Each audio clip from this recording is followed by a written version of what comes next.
Hi, everybody. Thanks for joining us this evening. This is John. I am the event coordinator here at Murder by the Book. And before we get started with tonight's event, I just wanted to make a couple quick announcements, let everybody know what is going on with us. We are still doing both in-store and virtual events. So if you go to murderbooks.com and check out the calendar, you will see things listed either as in-store or virtual.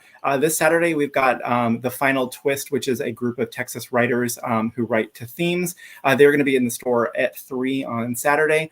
We've got Kate Winkler-Dawson in the store next week on Wednesday, talking about her new nonfiction book. We're also doing a really great virtual panel on October 19th to celebrate Halloween. We're going to have Alma Katsu, Gabino Iglesias, Jennifer McMahon, and Paul Tremblay all chatting all things Halloween and spookiness. So I hope you guys will come back and see us for that. We also have Michael Connolly and Robert Crace coming in November. If you do not live locally and you're interested in signed copies, we've got a signed book page set up on the website. You can always pre-order. We're happy to ship. We ship all over the country. We can do some international if you email us, so we can get you shipping quotes for things like that. So I hope that you will come see us. Also keep an eye out for what we're going to be doing on Small Business Saturday, which is the Saturday after Thanksgiving. McKenna, the owner, and I are going to be sitting down in the next week or two and starting to figure out what that stuff is going to look like. So hopefully we'll have some announcements for those soon. But I'm going to get us into tonight. While our authors are chatting, if you have any questions for any of them, please post those either in the comments on Facebook or the live chat on YouTube, and we will get to those in a bit. I'm going to get us started with our ringleader for this evening, Alex Segura. How are you tonight, Alex? Hey, John, I'm good. Thanks for having us. Good to see you again. I've got my air traffic control headset, so I'm ready to go. Perfect. So Alex is... Actually, I don't think that I have an updated bio for you, but Alex is the author of the Star Wars Poe Dameron Freefall and the acclaimed Pete Fernandez mystery series. He has also written a number of comic books, most notably the superhero noir The Black Ghost, the YA music series The Archies, and the Archies Meets collection of crossovers. A Miami native, he lives in New York with his wife and children. His most recent book just came out in March, and it is called Secret Identity. He's going to be leading our chat with us this evening. Next up, I'm going to bring out Amina Akhtar. How are you tonight? Good. How are you guys? Thanks for having me. Thanks for doing this with us. It's nice to meet you, even virtually. Same. I love Texans. So Amina is a former fashion writer and editor. Her satirical first novel, #Fashion Victim, drew critical acclaim and was covered in the Wall Street Journal, Forbes, Martha Stewart Living, Entertainment Weekly, Fashionista, Book Riot, CrimeReads, and more. She has worked at Vogue, Elle, and the New York Times and the New York Magazine, where she was the founding editor of the woman's blog, The Cut. She's written for numerous publications, including Yahoo Style, Fashionista, xoJane, Refinery 29, Billboard, and more. And she currently lives not too far from the Sedona vortexes. Her most recent release is Kismet, which is a thriller that came out in August. Next up, I'm going to bring out Yasmin Angoe. How are you tonight, Yasmin? Yep, there you go. Yeah. I figured it out. Perfect. So Yasmin is the author of Her Name is Night and a first-generation Ghanaian American currently residing in South Carolina with her family. She served in education for nearly 20 years and works as a developmental editor. She received the 2020 Eleanor Taylor Bland Crime Fiction Writers of Color Award from Sisters in Crime, of which she is a member. She is also a proud member of numerous crime, mystery, and thriller organizations like Crime Writers of Color and International Thriller Writers. Yasmin, how are you guys doing with the storm? I saw that it's curving. Is it heading y'all's way now, Ian? Yeah, that's what they tell me. My husband is the self-proclaimed weatherman, so he has your channel on all day long, and so yeah, it's supposed to come in like maybe late tonight till tomorrow. So right now we're good. Okay, well, we will keep sending you, especially from the Gulf Coast down here, we will keep sending you peaceful, safe hurricane vibes. Thank you. Next up, we've got Kelly J. Ford. How are you tonight, Kelly? I am excellent. Thank you so much. So Kelly is the author of the award-winning Cottonmouths, a novel of impressive depths of character and setting, according to the Los Angeles Review, which named it one of their best books of 2017. An Arkansas native, Kelly writes about the power and pitfalls of friendship, the danger of long-held secrets, and the transcendent grittiness of the Ozarks and their surrounds. She lives in Vermont with her wife and cat. I did her most recent book is Real Bad Things, which just came out September 1st. And Yasmin's most recent book, I did not say this, was They Come at Night, which also came out in September. So before I turn this over to Alex, just remind everybody, if you guys have any questions while the authors are chatting about writing process, their new books, previous books, any of that, please post those and we will get to them in a bit. But for now, Alex, I'm going to turn it over to you to chat, and I will see you guys in just a little bit. All right. Thanks, John. Thanks, All right. John. The baton has been passed. How's everybody doing? Good. Good. We're here for you, Alex. I love it. Yeah. We're all here. We're just hanging out. It's All here for you. Yes. Thanks for doing this. I first I was like, let me just get an event together with people I really like hanging out with, because I didn't get to see you at BoucherCon, but I saw you at your book launch, and I saw Kelly and Yaz at BoucherCon, and that was nice. And I thought, they have all these books have come out so close together, and we deserve another spotlight, another moment to celebrate. Thank you. Yeah. I have a very big treat yourself mentality, and so I think this falls into that. I want to go around. I'm skeptical of that because I know you, and I know that I have to enable you to treat yourself. So It's don't true. know. Man, it all ties into like lapsed Catholic. Alex is lying. Yeah. You're treating us. Yes, I'm treating you. Okay. There. Okay. That's All good. right. There you go. Amina. So why don't we go around and do the elevator pitch on the book, so everyone, the books are so new. I want to remind people why they should pick up these books, because you can do it from the store. Just buy it, and they're shipping anywhere in the U.S. and do some international shipping. But Kelly, why don't you start? Oh man, I'm so bad at this. I know. I want you to get better. I feel like I have a record where I'm like the author with the least amount of preparation with an elevator pitch ever. So it's about a woman who, I'm just gonna wing it. So a woman who returns to her Arkansas hometown 25 years after she confessed to the murder of her stepfather. However, there were no body, no crime, right? Alex Bird likes Swifties. So, Yeah. So she comes back home to pay for her crime, but truly to cover up other secrets. So, and then new secrets come to light. Dun, How was dun. that? That was good. That was good. Very succinct. How about you, Yaz? Oh man, okay. I think I'm worse than Kelly. No. But so They Come at Night is the second book of the Nina Knight series, who is the Ghanaian Assassin. And this time she and her band of merry friends, I guess, was figure out who is coming after not only her, but her family, the Knight family, and the whole entire tribe, the organization that they work for. They're coming to take them down. And so Nina's got to find out who it is that's in there and root them out and, kill them a little bit.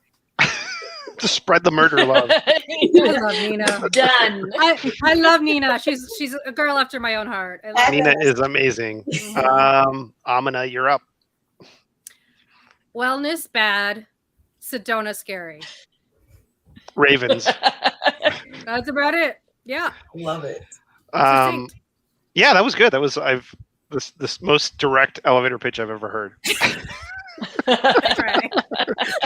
I love all these books for different reasons, but one thing that I think is a through line is. Alex, what about yours? Oh, what about mine? Oh, Oh yeah. yeah. Secret Identity is set in 1975 Awesome. New York, and the protagonist is Carmen Valdez, a queer Cuban-American woman who moves from Miami to New York to kind of pursue her dream in comics, but she hits a wall when her boss basically tells her he's never going to let her write. She works at this third-rate company called Triumph. So she ghostwrites a new comic book with a colleague called The Legendary Lynx, and it becomes a huge hit. But then her colleague is murdered, and no one knows that Carmen had anything to do with it. And so she has to basically solve the murder of her friend to reclaim this character. And you see the comic in the novel. You see like little comic book sequences. Of course, now I can't find them, but they're all over the book. And they're drawn by Sandy Gerald, and they look amazing. They're in here somewhere. I've seen them. Yeah. Yes. So as you read the novel, you get to read different comic book pages from the comic, which was fun. And I'm working on the sequel. So Yay. yay. Secret or Identity. But what I was going to say is what I love about all these books, the through line I see is you guys don't shy away from characters having flaws and kind of leaning into those flaws, and that really shows three-dimensional characters, and it really plays into the stories you're trying to tell. So I want to talk about that a little bit. Like, I personally love unlikable characters. I think it's why we read. We want to meet people that we've never met in real life. We want to see people that are prone to mistakes like we are. But I just want to throw that out there and see if that's something you guys seek out when you write, or it's just kind of a byproduct of the writing, or what. I'd say it's a byproduct. I don't sit down and say, I'm going to write the worst characters I possibly can. It just ends up that I do that. And they write these terrible people, and they're fun to write. And, you know, I'm trying to write good people, and it's boring. Like, my God. Do something. Kill someone. Yeah. But I think it's also like you're trying to write real people, and real people aren't perfect, or heroes. Like, we all think we're heroes in our own story, and 90% of the time we're not. No, I'm definitely the villain in like every story. And I'm definitely the supporting cast member. Yeah, someone's got to do it. Yeah. Yeah. I am an unlikable character, so it's all autobiography. No. You are a likable character. You're a delight. I'm kidding. A delight. I'm one of those people that whenever I see a book described as having unlikable characters, that's immediately the book that I want to grab, because I know that's the type of book for me for all these reasons. It's fun to go through life as a different person through these books, and that's what I want. I don't want to read books about me. I'm very boring, you know, like I live in Vermont with my wife and cat. I mean, I'm not going out killing people and doing fun international parties or Sedona wellness things. So I get to live this other life. I might one day. So I feel like we need to make a correction. You live in Vermont with your cat, and Oscar, the puppy. Right. There's a puppy. The monster. He's a monster. Yes. Where is he? He's downstairs. Oh, he's locked up. He's not here. He's locked up right now. What about you, Yes? Well, yeah, I mean, just like Amina and Kelly said, like I am drawn to those characters who have like a lot of flaws. I mean, because I have them, and I like, you know, the exploration of those flaws. And I really like it when they kind of embrace them too, you know, like in Amina's books, and then even with Nina being an assassin, you know, she, you know, it's not a good thing to kill people, yes, but like she does it well, and so she takes pride in, you know, the fact that I guess. Well, you know what I mean? So there's so many things that, you know, that just draws me, and someone said, like, they're just so entertaining, and you have so much fun kind of fleshing them out and having them like deal with, you know, people who are like goody two shoes, and even those goody two shoes, they're just hiding, you know. You know, so I just really like that, because I think that also helps us when we're writing these characters. I don't even necessarily want to call them unlikable or unreliable or anything like that. They're just, you know, people who have things that maybe not everybody agrees with or whatever.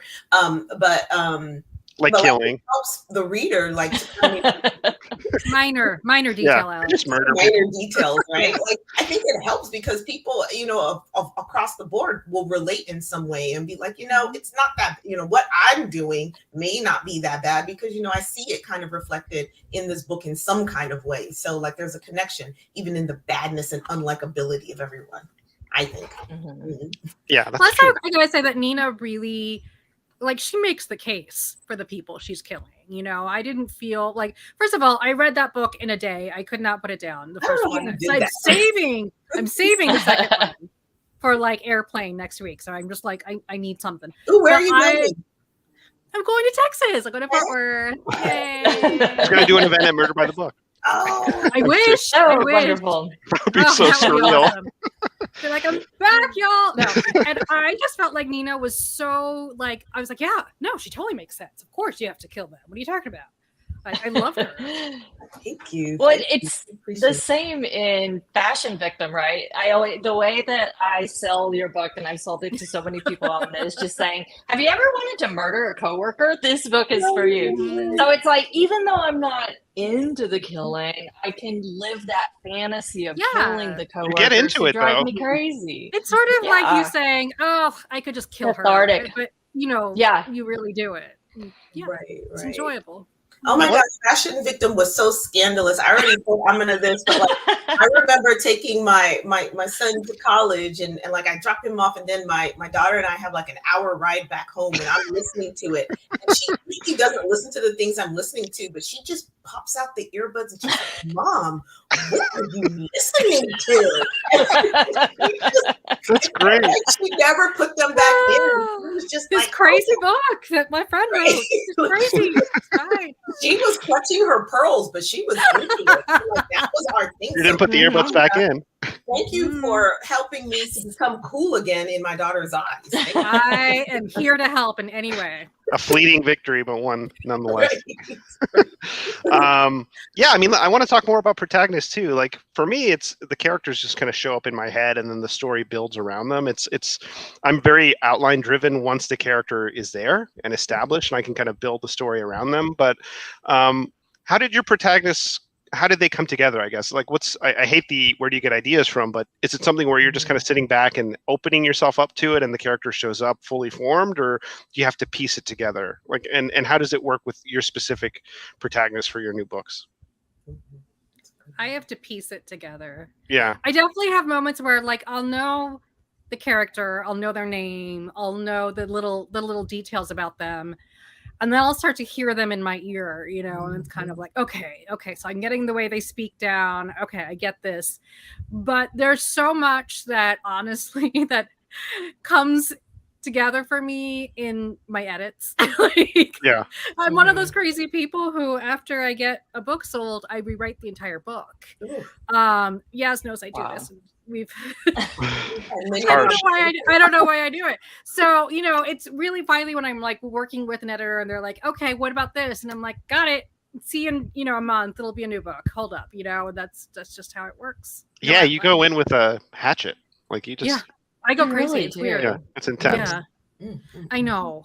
I just write really long outlines that are first drafts. No, Alex writes 80-page outlines, you guys. 80-page. I was like, what? I love that. And then he makes me read 80 pages on a small font. Like I have to load up on the computer, and I'm like, there's single space. Wrote your book. Yeah, it's amazing. I can't do that. Like I want to be that organized, and I'm really not. That's why his bio is so long. I know. I need to trim my bio. I feel like acclaim. No, you shouldn't. No, I love it. Like his outlines, his bio is very long. Make it longer. Right. Kelly, are you like an outliner like that, or not like that? I come into I feel like I've had so many books and stories and ideas in my head for so long, over 20 years, that I'm finally getting around to it, because I'm a very slow writer. I'm not fast at all. And so I'm basically working on vibes and old characters that I've had in my head for so long. And music is really important to me in the process. And it also makes things like working out go quicker. And so I feel like I'm always thinking and I'm jotting down ideas. So do you listen while you write? Do you listen to music while you're writing? Because I can't. No, I have to listen to brown noise or silence. Just like I need to be purely focused. And then I think I outline once I get to say the third or the fourth draft, because all of the drafts before that are all backstory, all the shit that everyone's like, please remove this. And I love that stuff. And so typically what I end up with, so then I have to outline and I have to really figure out what I have on the page, because I'm one of those people who just kind of vomits everything onto the page with each draft. And then after I'm done, it's like going into that weird fun trance state. And then I'm like, what the hell did I just write? And so I kind of have to go back and kind of think about the shape of it and the structure. And it's very hard. I didn't want to be a mystery writer or thriller or whatever. like this was not my intention at all, and it's very difficult for me. So outlining does help me with that, just because I don't have that kind of brain. I have to actually see it on paper. What about your protagonist? How does that, is that who, me or Yaz? Oh, I was asking Yasmin about outlining. Yeah. Oh, outlining, you know, it gives me hives. She's with me. I was like, I'm not the only outliner here. You know, No, I outline. I know, but you do it after you write a few drafts. Yeah, but then Amina with the whole rewriting the whole thing, like that gives me hives. Yeah. I don't know. Like, I don't know, guys. It's my process. I don't know. It doesn't have to make sense. Yeah, nobody's process has to be anybody else's, but it's definitely not pleasant or fun for any of us. But like, I feel like I'm just the Me Too girl, because I think I do a little bit of what like all of you do. Like, I definitely don't outline initially the protagonist, or you know, just kinds of, she just floats in my mind, or whoever that's going to be. I'm also like a slower writer, but I'm a longer thinker. I think I marinate on an idea for like forever. I like that. And it's like I come up with the whole story fully in my head before I actually start putting it down. And I'll jot notes too and things like that. And then I'll write quicker, but the story is already in my head. But then I'll sometimes find myself like, you know, doing some rewrites on certain scenes that sounded good until I tried to write it out. So like, I do a little bit of that. And I definitely do like the reverse outline like you, Kelly, where after a few drafts in, I'll go back in, because it helps me to kind of synthesize how everything is once I've seen what I already have and see where my holes are and stuff. And I don't know if that doesn't sound, as I'm talking to you guys, it doesn't sound like it's very like economical, or, you know, it's time and things like that. But like, it felt much easier when I didn't have a deal and I was just writing freely. And then people are like, this thing is due this time, and I'm just that like, pressure. Yeah, that like pressure is, oh god, it's insane. It's so used to it. Yeah. That's what made me an love our outliner. editors. Yeah. We love our publisher. Love them.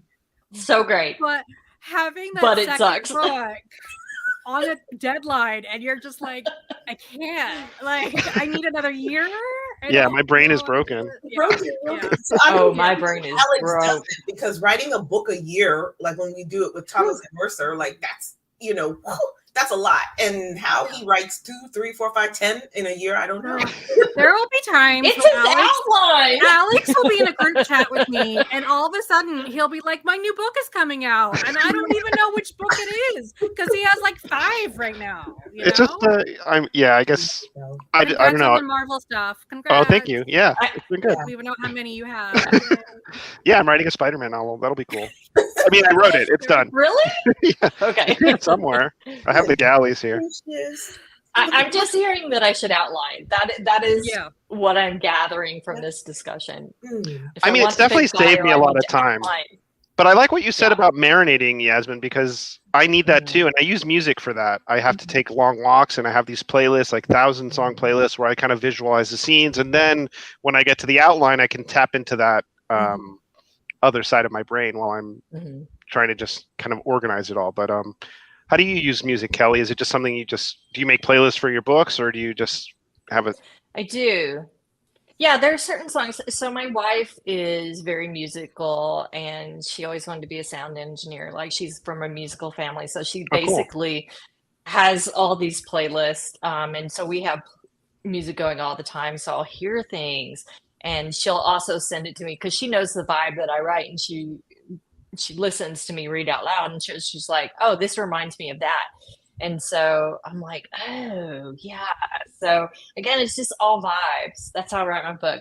Vibes. So, so modern of you. So if there's a certain scene though that I'm thinking about, I'll put a song on repeat, and it can just be, gosh, you know, it's just over and over, and it's kind of, I'm one of those people, I get on a rower. I look really ridiculous in the morning when I work out, because I'm like thinking of a scene and the character, and I'm rowing, and I'm like,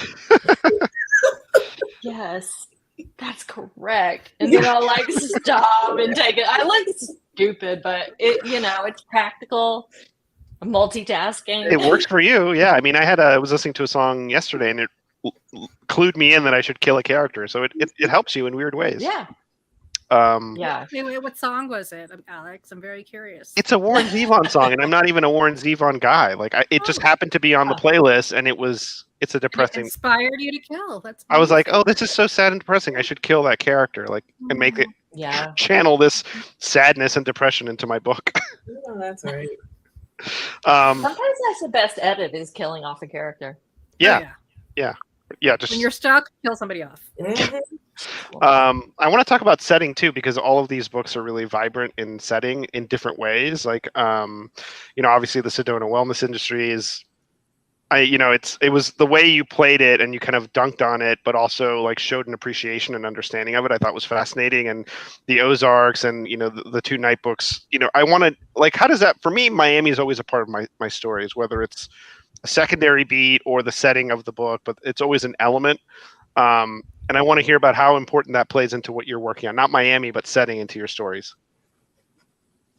Yasmin, do you want to go first? Talk about Miami. That's what he wants. Yeah. Let's all talk about Miami. I mean, you have a Miami element in your books too. So. I do because I love Miami, and I mean, it's like because Miami really does. When I went down there, reminds me of back home in Ghana, just in like it's hot and it's like beautiful and everyone's like sometimes half naked, but like so I love it there, and so that's why that's Nina's place where she wanted to go, but also like in Ghana and even in Europe, like those are big places that my family and a lot of immigrants, especially from Africa, like will go to England and things like that, come here into the States and stuff like that. And I just really wanted to really highlight my culture, Ghana, who not a lot of people know about it and how beautiful it may be. And there are a lot of stereotypes about people from Africa and what it looks like. Not everybody lives in mud huts. I don't think people do anymore.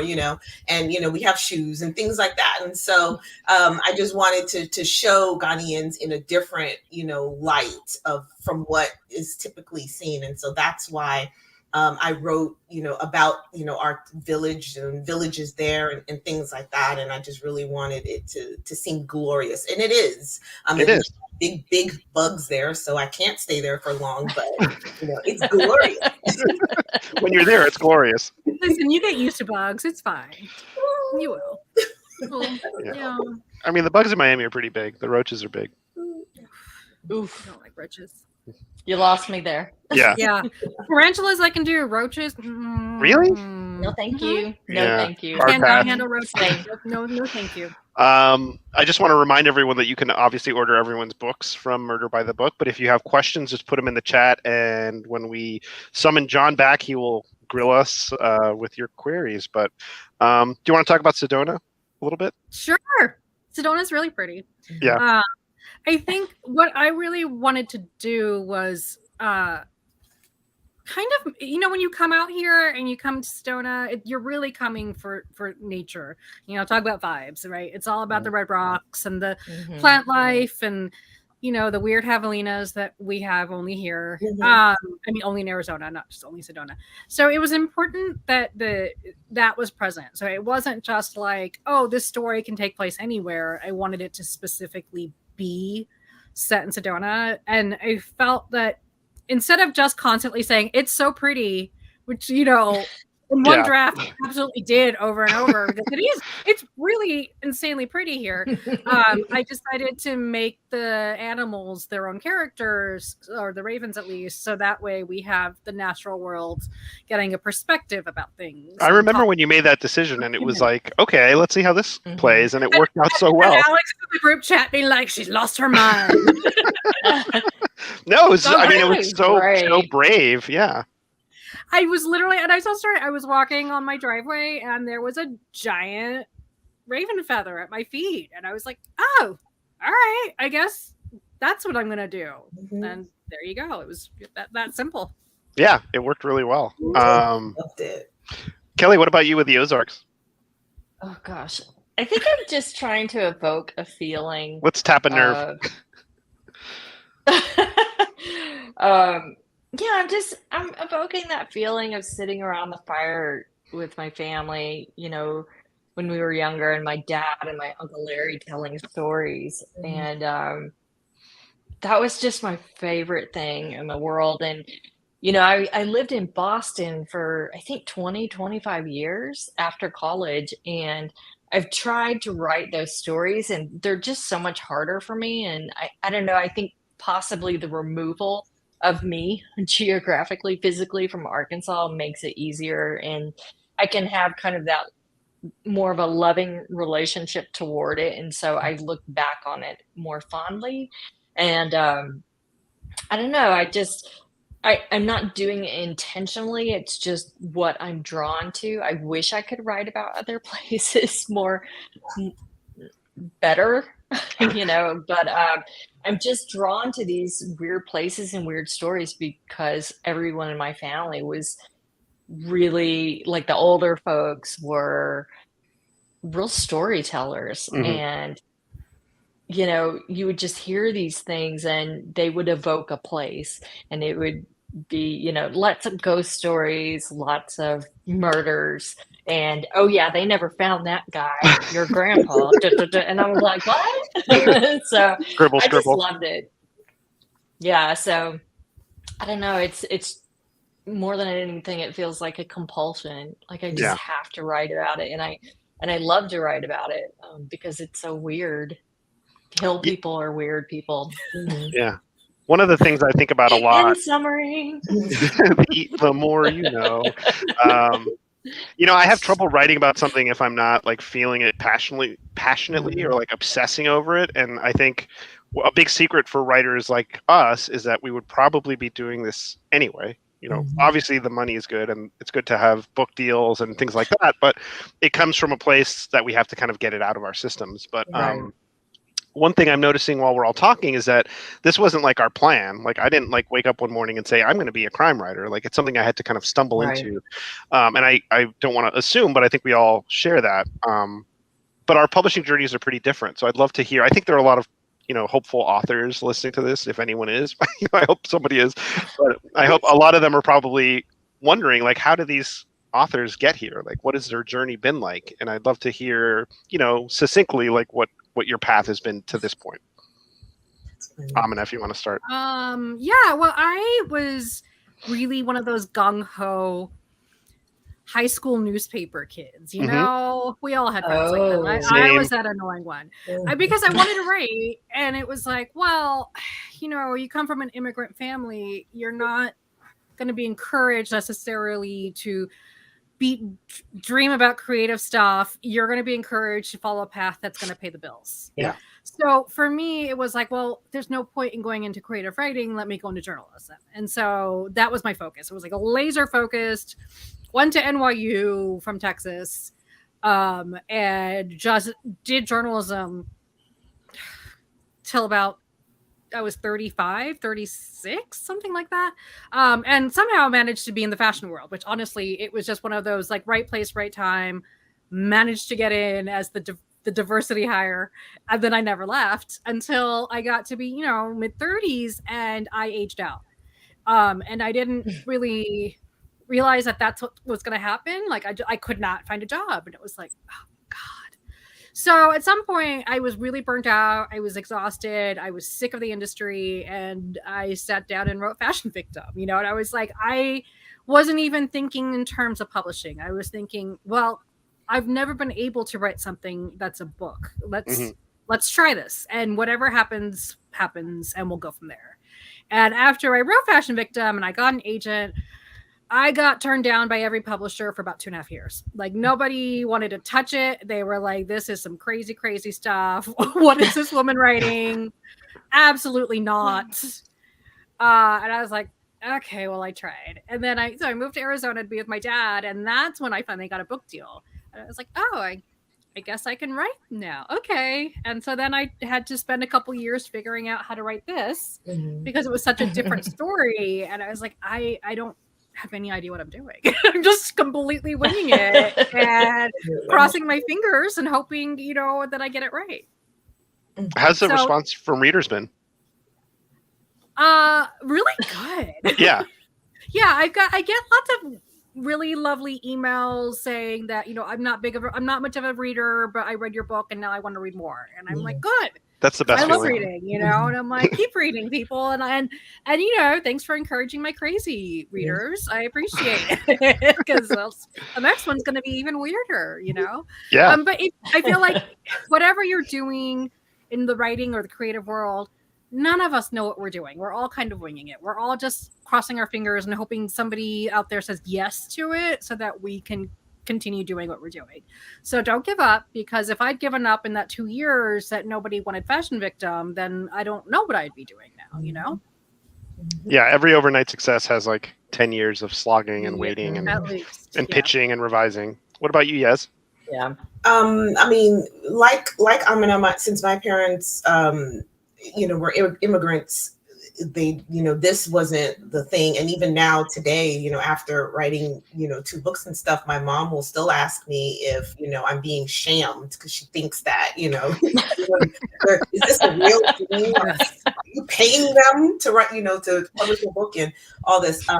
But yeah, like I went to school and I didn't see a path into, you know, I didn't even know there was like a real publishing world. I just thought that, you know, all these books that I was reading, they just, like, these people just, I don't know, just were, you know, and they definitely weren't a lot of people, you know, who looked like me. So I just didn't think that this was something for, a Black girl to do. So, I mean, I became a teacher and, you know, got married young and then had kids. And, you know, I wrote a book, you know, when my first kid was born, and it was a women's fiction, and I tried, and, you know, I'm not trying to necessarily give away my age, but that was the age of, you know, you have to like print the whole thing out and mail it out, and, you know, and all this, you gotta look in that big old marketplace book for all the agents and stuff like that. And, you know, and we weren't able to sell that book. And so, you know, I put away writing for 20 years to raise my kids and stuff, and be a teacher and do all of that. Cause I figured, oh, well, I'll just, you know, write, or not write, but teach, you know, English and literature and do all that stuff. And so it wasn't until I finally, you know, moved, we had life changes and stuff, and I moved to South Carolina with my kids, and like all this stuff was going on. And I decided, you know, the thing that makes me happy is writing.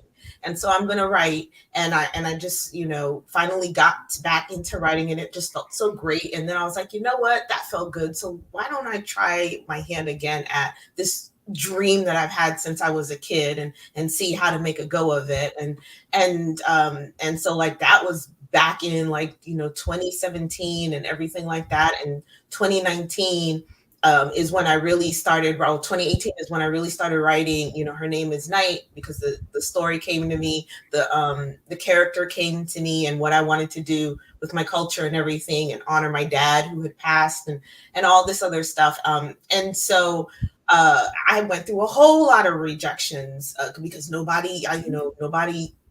don't think they knew what to do with, you know, that story, and they couldn't get the voice, and they couldn't tell me exactly what to fix, and I was really like dejected and things like that. And so it took a long time, a lot of detours and starts and stops. But then when I got my agent, and then I got, you know, the Eleanor Taylor Bland Award, and then I got the deal, and, you know, all that stuff happened super fast. So it sounds like an overnight thing, but really it was 20 plus years in the making. And, you know, it was still rejections for Her Name is Night, until finally someone was like, you know, hey, you know, let's try this thing. And so it's a lot of work. It definitely is. And you got to stick through it. And, you know, I nearly quit, you know, right before, applying for the Eleanor Taylor Bland. I really almost quit. So, you know, just when you think you're about to quit, you know, just, you know, try that thing and keep up and keep doing it. And I think, you know, you will have success even if you never get a book deal. Your success is that you're still writing, you're still doing the thing that you love. And that's how I like to see it. But a book deal is nice. Yeah. But we're really glad you didn't. We're really glad you didn't quit. Really, really glad. Yes, very glad. Definitely. Yeah. What about you, Kelly? Yeah, it was purely accidental. I mean, similar to what Yaz said, it's like books existed, but I didn't see it as a career path, or that people. I wasn't really I was very much in the now, not meaning to be zen or whatever, but I love it. I was just outside playing. I didn't have dreams. That sounds terrible, but I really didn't. I was just living in the moment and having a good time. But in junior high, my best friend and I, we would always write poetry back and forth. So like that was our thing, and just exchanging our work, and I loved it. And so that was most of the writing I did. And it wasn't until college that I finally took a creative writing course, just because I was like, whatever, people said that sounded okay, so I'll take it. And it was terrible. I hated it. And so I didn't really do any formal classes until, many years later. But I had been writing, and I was one of those people who I'll dabble in everything. So I really dabbled in screenplays and short stories, which I hated writing, and they're so hard for me. Love to read, but I'm terrible at them. And so just doing a lot of things, and finally I was laid off from a job, during the housing crisis, and I was like, well, I'm not doing anything. I'll go to a writing class. Because I've always dabbled in other things, like, I'm going to go down to the little community college or the fine arts, whatever, and I'm going to learn how to paint. This is just how I live my life. So I really enjoyed it, and it was only through other people that I met and other writers that I was like, oh, you guys actually publish? I felt like such a dumbass because I was probably in my 30s. It just doesn't occur to me. I'm so just in the moment, just working and living. And so once I met other people who had actually published books, I was like, oh, and I'm very competitive too. So I was like, well, I want to do that. So I'm coming in. I did. I'm coming in. Hi. It was very cold though, for many years. So it took me, it was pretty much for Cottonmouths, my debut. It was about 20 years all told before I got published, because it was like 4 years of agent rejections and another year, I think, of editor or publisher rejection. So lots of rejection, and then after publishing Cottonmouths and getting this next one, more rejection. So, 2 books rejected by my former agent, just like not their thing, but it just never stops. But and that's why you have a new agent who's fabulous. Yeah, he's wonderful. We love him. Agent. The Bookman. So it was just, I don't know.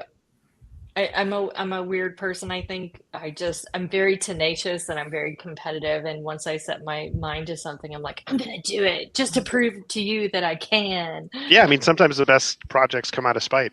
Yeah. Yeah. It's no joke. I mean, I wrote a short story in college in one of my first creative writing classes, because like Amina, I went into journalism because my parents were like, you're going to need a job, Cuban American immigrants who came over as kids, like their thing was like, how are you going to pay your rent? Like, you can't just be like, I'm a writer. But I took a creative writing class and I wrote a short story about someone who works in a comic book company and discovers this character that was lost. And I put it away because you just put that stuff away. And that same year I read Cavalier and Clay, and I thought about like, wow, wouldn't it have been cool if we saw what comics they're talking about in the novel? And I never thought that I would eventually, like 20 years later, do that. And so like all these things are of value. You just need to, I always tell new writers, like, just be ready to get rejected and don't take it personally. Just part of the game. Yeah. Like I had like every agent rejected me before I got Silent City out there. And even then I had to kind of self-publish it almost at this very micro press before Polis picked it up and made it into a real book. It's all real, but like everyone's journey is different. And so it's like, you just need to be persistent. So and I think what I was just saying about marinating is so important too, because everyone's in such a rush, and of course we were too. I'm sure. I mean, I was like, oh my god, I can't believe I'm not getting published. But where's my book? Where's my book? But I'm so grateful for that time that I've had to spend. Of course, in hindsight, everything's always rosier, but it is nice to know that some of the shit I wrote early on. Sorry, I cuss. is not published because it is bad. One demerit. I know. Where's I'll our put it in your tip jar. So Yeah, I where's think, the swear jar? the thinking part is truly important to Yeah. writing. And that I don't believe that you have to have your butt in the chair all the time. Like I'm on that rower. I got my butt on the rower, and I'm thinking. You know, just walking and thinking thinking is so important. Yeah, Exactly. absolutely. Yeah, I feel like that whole 1,000 words a day. I hate the word count mafia thing. Like you have to just get certain. hate You know, it. it just drives me crazy. I mean, I understand why people can be think about helpful. it, Yeah. because Yeah. it's sort of like, hey, I'm doing something. Don't forget about me, right? Like I've got this stuff happening. But at the same time, I think spending an hour working out a plot point where you're not adding any words could be way more important than writing 5,000 words. So, you know, everything can be writing. Yeah, and I heard Attica Locke talk about this a while ago at an event, and she said, you know, it's kind of a form of gatekeeping because people feel like, well, if I don't write 1,000 words a day, I'm not a writer. And I think as long as you are doing the work in your own way, like we all describe very different methods of writing, but it's our method. I think we all have different things in our life that might make writing difficult. We have kids, you've got jobs, you've got chronic illnesses. There are, everybody needs to figure out their own way of getting it done. And, maybe it's setting word counts, and maybe it's more about figuring out the story and thinking before you're writing. Whatever it is, it's entirely valid. So just keep going. Yeah, just keep plugging away at it. And a community is such a big part of that. And, it's having other authors that you can speak to and just kind of complain to and vent to and like share experiences with is super important for me. You don't know anything about complaining. I don't complain about anything. Nothing. Everything's great. We're happy. But, organizations like Crime Writers of Color, Queer Crime Writers, Sisters in Crime, it's a way to compare notes with people that are further down the road or still coming in. And also I think they're very useful because there's so much we don't know about publishing coming in as a new person, right? I had no idea what the process was. And it really helps to have other people who've been through it be like, here's what's going to happen. This is normal. You're going to feel XYZ. Don't worry about it. And it's like, oh, okay. Because otherwise you're kind of on your own, It's not like, a job to go to where they're going to be like, let's hold your hand. Yeah, you don't get an annual review. In publishing. Yeah, there's no hand holding in publishing. So it's those organizations have been, I think, really helpful. No, if anything, the system is built to kind of take advantage of the ignorance. Like authors that don't know you shouldn't give up these rights or do that, or what to look for in an agent or what to look for in a publisher. Like it's good to have that network. Before I call John back to ask questions, I want to hear what you guys are reading and loving. My list is here, literally in this room, in terms of recent books. Thank you. She stole mine, Kelly, because I was actually going to say that too, because I was like, that is what I am reading right now. And I love it. I just are too nice. I got her name is Night right here too. But it's on my Kindle. Thank you. But I'm reading y'all, and I've already read Alex's book and Amina's and Kelly's. I'm there and reading it. I have it. And I think I said, I got it at BoucherCon, and I was really, really mad that I was too shy actually to I need to get, and I picked it up too, and I was like, I need to get Kelly's signature, and I was just too shy because I'm shy. I made you sign my galley. I'm not shy about that. Oh gosh. But I also wanted to say, having a community and stuff, and I know that we have to move to the next part, but having y'all and y'all have had your debuts, and Amina and Alex are great with journalism and things like that, and so knowing you can ask questions not only about writing and craft and stuff, but even about how do you market yourself and what is this thing that people keep saying you have a brand, and I'm like, what do you mean brand and stuff like that, and I still don't know what that is, and so it's really, really, because you don't know what you don't know, and you don't even know what to ask, and so having those people who can really answer all those different parts without making you feel like an idiot because you don't know, you know what I mean, that is that's huge. Because that's such a big stress, It's not only just writing; it's everything else that comes with. Yeah, 100%. it helps avoid the I think that landmines. maybe it would be great if some of the book cons would have not just panels, but courses, almost like how to for some of the younger writers or the newer writers, because people need to know how to do these things. Yeah. And I think a lot of writers make missteps by who, they sign with or what, and this, can help avoid that. Yeah, I mean, you just get excited to get an offer from an agent or a publisher, and you don't have a network, and you think, wow, this is I made it. And, there's a lot of, it's much more complicated than that. Yes. But start doing these courses. It'd be great. Help people. All right. Well, John, do you want to pop in and grill us all? Hi, John. Hello. So I wanted to say, as you guys are talking about community, it's been really fun to get to sit back and listen to the four of you talk, who you are clearly fans of each other. You know each other. It's been so fun. A lot of times when we do these virtual events, it's fun because you get to pair people up, but they might potentially be meeting for the first time like 10 minutes before we go live. So it's been really fun to see the conversation between all of you. And for anybody that's interested in any of the organizations that they mentioned, I've dropped links for Crime Writers of Color, Queer Writers of Crime, and Sisters in Crime in the comments. So if y'all want to check those groups out, there's some more info there. I've got some fun questions. So the first one is, other than your editor or your agent, who is the first reader for your work? Let's start with Amina. Well, I know that Alex is actually reading my new book right now. But it's literally any one of my writer friends who will do it. Kelly's been subjected to it. Alex, I love it. Liz Little, PJ Vernon, anyone who I can corner and be like, will you read this, please? Oh my God, tell me how to fix it. And then I'll eventually send it to my agent after I get feedback. How about you, Alex? My wife will read a draft, and then I'll usually share it with our group chat or a group, my writers group, and usually writer friends that are willing to give up the time and like be harsh. You always want that honest feedback. You don't want someone to be like, "That's awesome, you're just great," because I know it's not great if it's a first draft. So yeah. And you, Kelly? Yeah. My wife is also one of my first readers, though she doesn't read, I should say. She talks through it with me. It's kind of like I have her as my outline. She is my outline, Alex. She listens to me read things aloud, but similar to Amma, PJ Vernon is a close friend, and he reads all my work for plot. And then my very dear friend, Elizabeth Charles Shelburne, she's a Southern writer and from Tennessee, and she reads a lot of my work. She's a beautiful writer, and also wonderfully a former editor for The Atlantic. So I'm wow. Bonus.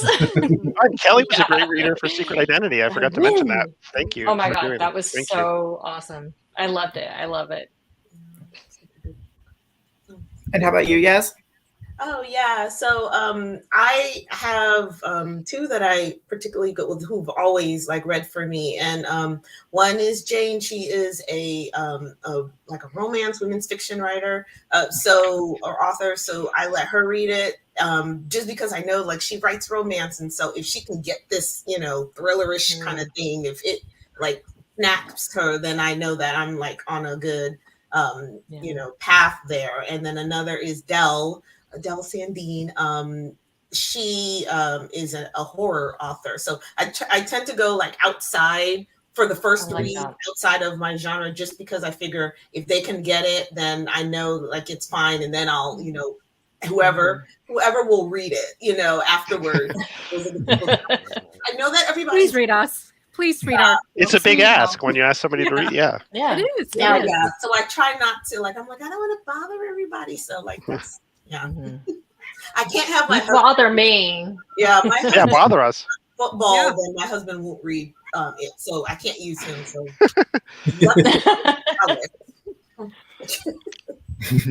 all right. So I love this question too. So how do you celebrate when you release a book? Let's go backwards order-wise. Let's start with you, Yas. Oh, how do I celebrate? I hide under the desk. That's how I celebrate. It's the truth. Like I'm just sitting there, or I'll sit in the car writer's line and kind of like look through it makes me nervous when when the book comes out. So I do like kind of just keep quiet until they force me to do something. I know. And how about you, Kelly? Oh gosh, I don't book anything for that night. Stephanie Gill, the outgoing Sisters in Crime president, was like, don't do it. It's too stressful. You know, she also had a day job, and she's like, you're managing all these social media things, and then you have a launch. And so, thanks to her advice, I just have a really nice dinner out somewhere. Nice. Really, like, I will spend a lot of money on something beautiful and delicious. And that's how I like to do it, just to be kind of, you know, keep myself a little bit grounded, because it can be a whirlwind, and it's a lot of work, especially these, we already talked about it, but these 1 year book turnarounds. Woo, that's tough. So Yeah. I just kind of want to be quiet with my food. The best place to be. Quiet with my food. Yeah. I love it. And how about you, Alex? You know, I do the opposite of Kelly. I usually do a launch event the day of release. I kind of lean into whatever's happening on social media and kind of reply to every congratulatory tweet. Oh, I do that too, though. Yeah. And then, but one thing I do is whenever I get a new book or something I've published, is I take it out of the box and like meaningfully like put it. I think every author does, so I don't feel like an egomaniac saying this, but every author has their shelf of their stuff. And I put it up there and kind of give myself a moment to appreciate that I made that thing and now it's up there. I love that. Yeah. So my shelf is empty. It's growing. Not for long. Like, my shelf is not full, Alex. It's true. It's not full. I end up flying to New York for both my books, because there's no bookstore in my town. And my local is at Poison Pen, which is 100 miles away. So, because I live in the middle of nowhere. But even with my first book, I didn't really do anything. Like, I just ran around looking for copies, signing it, and then going out with friends, you know, kind of like Kelly's route. I did have a launch this time hosted by Mr. Alex Segura. Sure did. So that was really fun. That was great. I thought I was going to throw up the entire time. So You were awesome. This was like, oh God, this is really stressful. Oh my God. Yeah. It was fun. All right. I think our last question before we head out for this evening is, what are y'all working on now, or what do you have coming up next? How about you, Amina? I am in edits for my next book, which is, I guess, my spin on a domestic thriller, I would say. But it's mine, so you know it's going to be weird. It's about a woman it's set in New York, who is being stalked, and we don't realize, or we can't really tell whether she's being stalked by people or a djinn. And I'm pulling in all the weird supernatural stories I grew up with from my family. So it's a weird book. It's gonna be fun. I am there for that. It'll be great. Yeah. We go from ravens to gins. That's what I'm talking about. Yeah. I like to go all over. And then the one after that I want to write, that just is marinating, is I kind of really want to do a spoof of some of the rom-coms about desi matchmaking culture. I just kind of have this image of an auntie, like middle-aged auntie, dragging a body. You know, I just think it would be the funniest thing in the world. So I don't know but I want like a book to be that's lighter than, you know, the next one. It's a little dark in the djinn world. How about you, Alex? I've got a Spider-Man, Aranya Spider-Man 2099 YA book that comes out in May from Marvel Press, and I'm working on a book called Alter Ego, which is a spiritual sequel to Secret Identity, and it'll be set in the modern day with a new protagonist, a comic book artist who's fallen out of comics and is pulled back in when a character she loves is being relaunched by this entertainment company. The legendary Lynx is the character, and she starts to work on it, but also discovers there's this sordid backstory and kind of potential murder. You know, she starts pulling back the layers of what made the Lynx, and discovers that there's a lot of darkness in there. And it's a big thesis. It's a big, you know, take on fandom, and, you know, how much do we love something, and if we love something too much, to overlook like the you know, the challenges that came to creating it. And there's murder, and all that stuff. And I have an idea for my next one, but I'm not ready to talk about it yet. How about you, Kelly? I finished my edits 30 minutes before this Hooray! this event. So for book 3 with Thomas and Mercer as well. So it's about a small town in Arkansas, of course, in Northwest Arkansas, that they have an annual hunt for the golden egg that's run by the local classic rock station, but also every year during the hunt, someone dies. So there's a town battle over whether or not they're accidental deaths or if there's serial killer running around their small town. Very cool. And how about you, Yas? Yeah, I have edits on my book 3, which is the final book of the Nina Knight series that is waiting on me, but I refuse to start on them yet. Don't do it. Don't start. Yeah, Well, you just launched, so just get to it sometime. I don't yeah. know. And then after that, I'm supposed to be thinking of marinating. So I'm marinating on what this 4th book is going to be with Thomas and Mercer. It's going to be a standalone, so that's going to be a little bit different. But I'm excited about it, and I think it's probably the most I can say about it because I haven't quite figured out what I want to do with it. But I think it's going to be more of like a psychological thriller. So I'm going to just kind of dabble in that and see, how I do with that. So somebody's going to get killed. I just don't know. Yes. Love it. Perfect. So that is going to do it for us this evening. But to recap for anyone who might have joined us late, if you missed any part of the chat, once we're done, Facebook and YouTube will archive it, so it'll be up to rewatch. While you were there on the Facebook and YouTube channel, you'll be able to rewatch any of the other virtual events that we've hosted, both ours and the ones that we've hosted with Sarah DeVello with the Mystery and Thriller Mavens. But this evening, we have been chatting with Amina Akhtar, whose most recent book is Kismet. They Come at Night is Yasmin Angoe's newest release. And Real Bad Things is the newest from Kelly J. Ford. And of course, Alex Segura has been leading the chat for us this evening. And he just had Secret Identity come out in March. Alex, thank you again for helping us put this together and coming to this. My pleasure. This was so much fun. Thank you. It was so great for having us virtually. You. Yes, and thank you for having us, John. It's been Yes, thank you. Thank you. Yeah, hopefully at some point we will be able to get you to Texas and get you in the store. So, Amina, next time you've got something out, if you find yourself Listen, I'm going to Fort Worth. I know. I'm sorry. I got family in Fort Worth and not in Houston.